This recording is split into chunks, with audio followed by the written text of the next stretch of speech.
scare you. There are emergency exits, as I have recorded, there, there. So you can run away if you want. Now, to keep this brief, why and how do economics and public policy interact? Firstly, you should know what the economics as a science is about. Economics is, in theory, about scarcity. Finite resources, limited opportunities, things like that.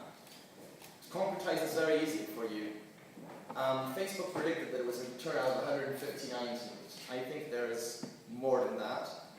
The question the economist would ask is, what are the incentives for so many people to be here? Now, I thought about this. It's some type of thirst. Normally societies attract people with free booze.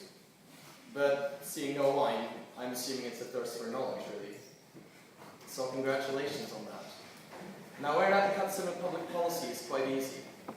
We look at how everything that drives society, and particularly the side of society that takes care of employment, of money, of banking stability, how that can be affected, how student opinions can affect that. Now, in the course of this year, for that purpose, we've drawn up a bit of a challenging and interesting program, we think. The official title is Back to Basics. How does Britain respond to the challenges posed upon its economic and financial system? In practice, what we're going to be asking is, a lot of things around us are changing, both in Britain and international. The way people work is changing, the way the international economy is changing, the decline of the West, the rise of the West, and so on.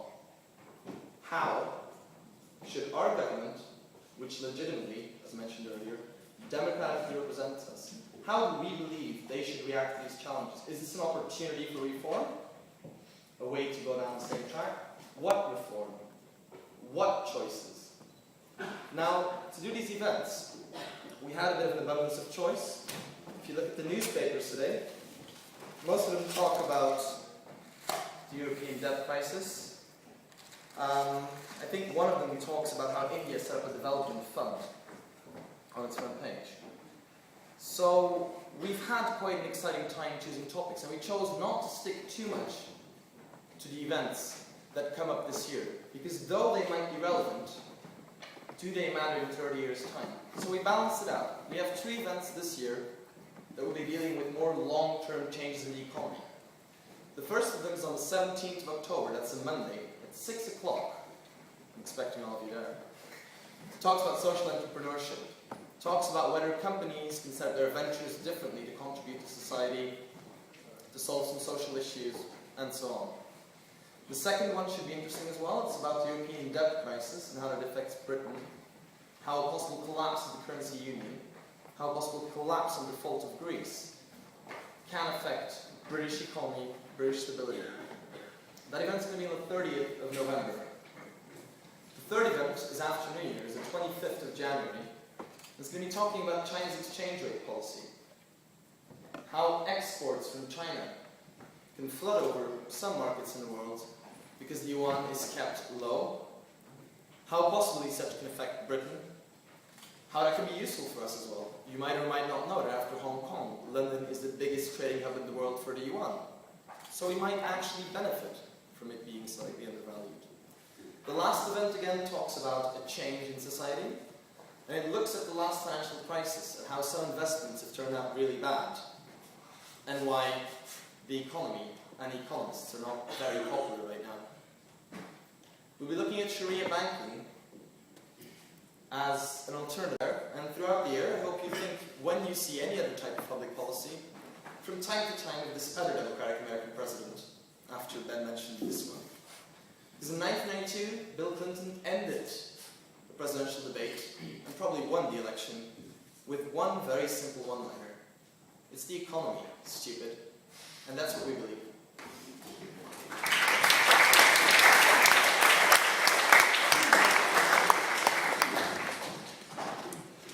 Hello, my name is Dorothea Baltruks. I'm studying together with Sebastiaan, and I'm the president of the Policy Center for Energy and Environment this year. And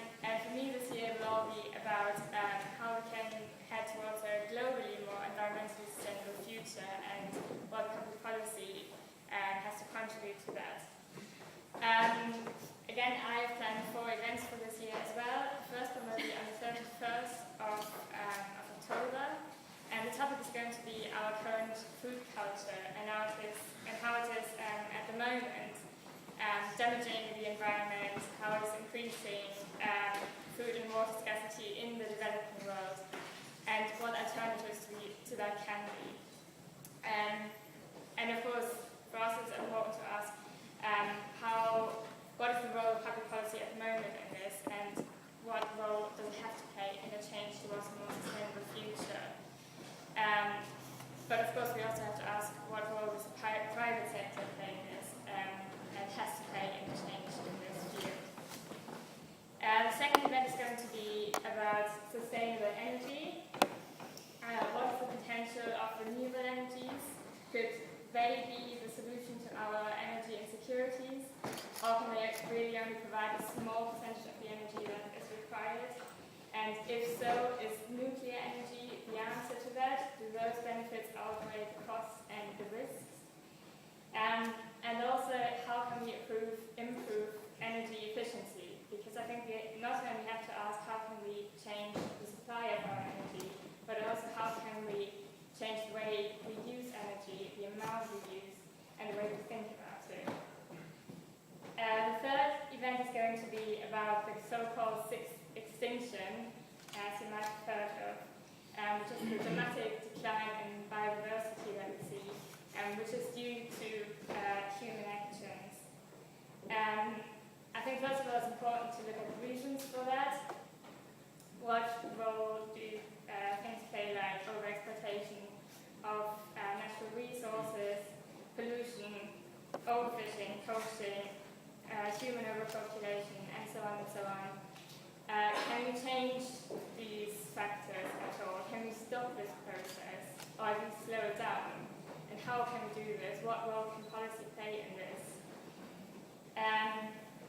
And of course we also have to look at the consequences for us as the human species, but also for other ecosystems and the world in general. And finally, my last event is going to deal with the question, how can we head towards a post-oil era?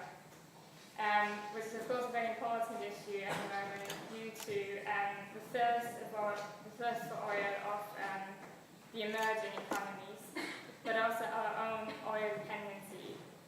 Oil will become more costly, that is for sure, not only in terms of money, but most of all in terms of our political independency and diplomacy. And of course, the environmental costs are likely to rise as well. If we think about the Gulf, offshore drilling, that's only going to happen again in the near future, that's for sure. I also want to include in that the debate about the so-called peak oil. Is there such thing as peak oil? Can we really define this point? And if so, have we reached that already? When are we going to reach that? And what implications does that have? And finally, of course, we have to look at alternatives to oil, to our current oil dependency. How can we decrease this oil dependency? And how can we achieve that in public policy?